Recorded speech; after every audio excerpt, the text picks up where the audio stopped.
Hello, all, and welcome to yet another episode of AK Talks. This time, we are taking a dive into an issue which you all might have been a little versed with by now, due to the fact that it's on every major Indian news outlet and Republic TV. When talking about current affairs in this country, it would be hard, really hard, to not talk about the various farmer protests that are going on right now, in lieu of the three farm acts that were passed by the Government of India in September 2020.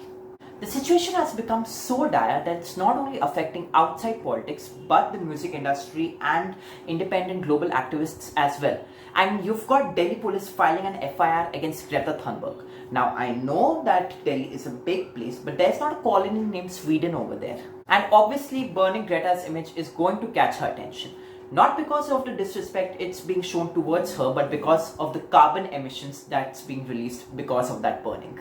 Though such protests are something which hasn't been seen before, their intensity, the reasons why they are there, and the support being received by the international community towards them has garnered much attention into this particular issue being faced by the farmers. With this, we come to the topic of our discussion today, the ongoing farmer protests, taking a look into the why, how, and what comes next. So, without any further ado, let's begin.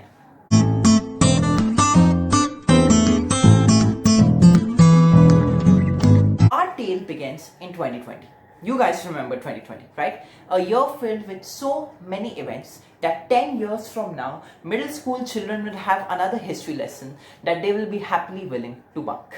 It all started when the Government of India introduced and initiated three new bills, which came to be known as the Indian Agricultural Acts of 2020 or the Farm Bills on the 20th of September 2020. Prime Minister Narendra Modi referred to the bills as a watershed moment in the history of Indian agriculture and stated that the bills will ensure a complete transformation of the agricultural sector and empower tens of millions of jobs.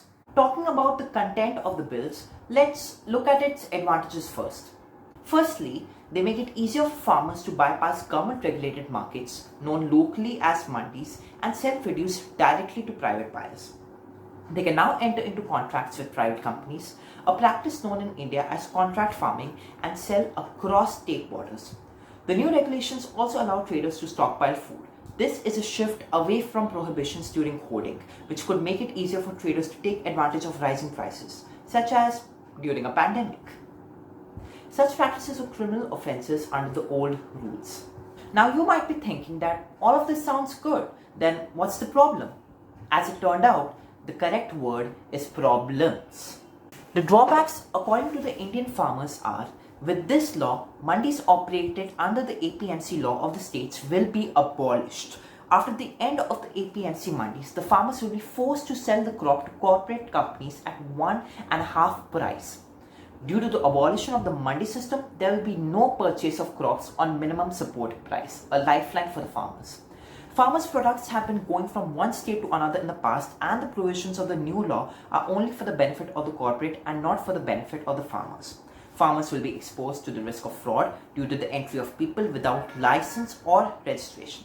And in case of any dispute in the business with the corporate buyer, there will be a danger of farmers' interests being completely ignored.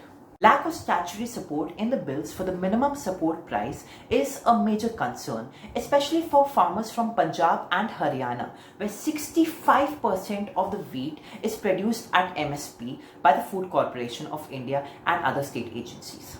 These changes will affect the small farmers the most because their low output does not allow them any bargaining power. Small and marginal farmers tend to get lower prices for their produce than big agriculturalists. Since the state governments will not be able to collect market fee or levy for trade outside the APMC markets, the farmers believe that the laws will gradually end the mandi system and leave farmers at the mercy of corporates. Farmer leaders have rejected the Supreme Court of India stay order on the farm laws as well as the involvement of a Supreme Court appointed committee. Farmer leaders have also rejected a government proposal dated 21st January 2021 of suspending the laws for 18 months. I mean, no one has rejected this many laws since Lego D'Souza decided that the laws of physics, no matter, play any role in making an action movie.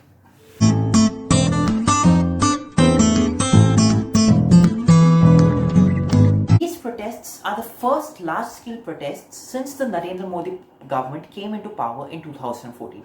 But who are the protesters? Most of the protesting farmers are members of the Sikh religious minority and come from the states of Punjab and Haryana. Farmers in other parts of the country have held rallies in solidarity. After failing to get the support of the respective state governments, the farmers decided to put pressure on the central government by marching to Delhi. On the 25th of November 2020, protesters from the Delhi Chalo campaign were met by police at the borders of the city. The police employed the use of tear gas and water cannons, dug up roads, and used layers of barricades and sand barriers to stop the protesters, leading to at least 3 farmer casualties. While the BJP governments in the UP and Haryana have failed to convince farmers, the governments of Rajasthan and Punjab have extended full support to their agitation. Farmers want the union government to either withdraw the 3 legislations or guarantee them the minimum support price for the crops by introducing a new law. The march on Delhi was accompanied by a 24-hour strike on 250 million people across India on the 26th of November 2020 in opposition to both the farm law reform and proposed changes to labor law. Between 28th November and 3rd December, the number of farmers blocking Delhi in the Delhi Chalo was estimated to be around 150 to 300,000.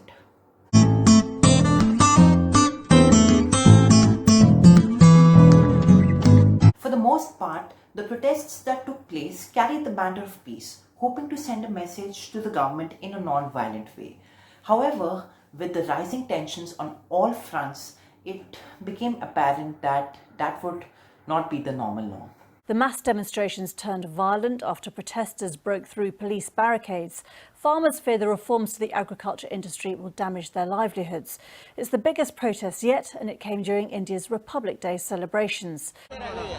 Thousands of Indian farmers entered the historic Red Fort complex in the capital on Tuesday, one even swinging from a flagpole to the sound of cheers as violence escalated elsewhere.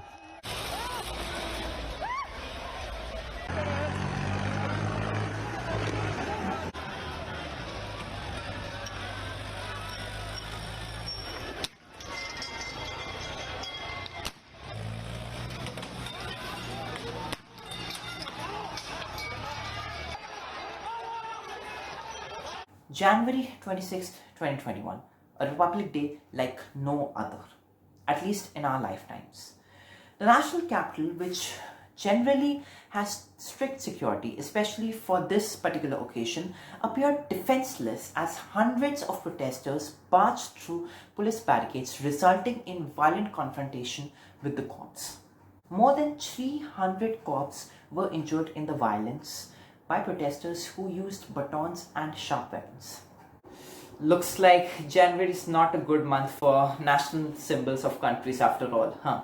The Delhi police cracked down after that weekend's episode by suspending internet services in all the areas where the demonstrations were taking place and fortifying main roads leading into the capital with nails and barbed wire.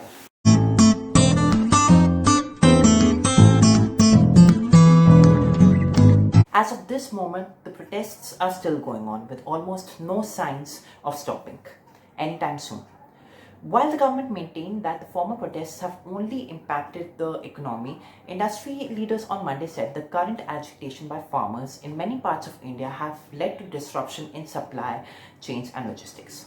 The aftermath of the protests have left many physical casualties as well, with over 159 people dead since 27th January 2021, including 7 suicides and hundreds of injuries. As of this moment, the protests are still going on with almost no signs of stopping anytime soon. While the government maintained that the former protests have only impacted the economy, industry leaders on Monday said the current agitation by farmers in many parts of India have led to disruption in supply chains and logistics. With the protests to continue for now, the farm leaders have said that they will isolate the rogue elements within their groups to ensure that the violent protests which took place won't happen again. More negotiations are to follow, and as far as the protesters are concerned, the opposition politicians have an opportunity to pick up the cudgels for them, because the Indian opposition party has never missed an opportunity like this in any situation in the past. As normal but privileged citizens of India, who at this stage are not being affected much by the tragedy befalling our country, we need to get a better understanding of the situation around us. If anything has taught us by last year, it's the fact that we need essential workers in our lives more than we realize. And by definition, that includes farmers.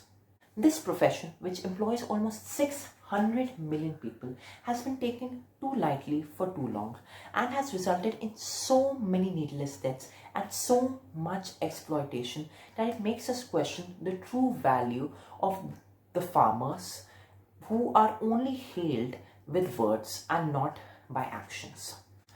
Jai Jawan, Jai Kisan, the phrase immortalized by our second Prime Minister Lal Bahadur Shastri, need not be a phrase which is said just for the sake of saying, but for the sake of believing. Thank you so much for tuning in to yet another video of AK Talks.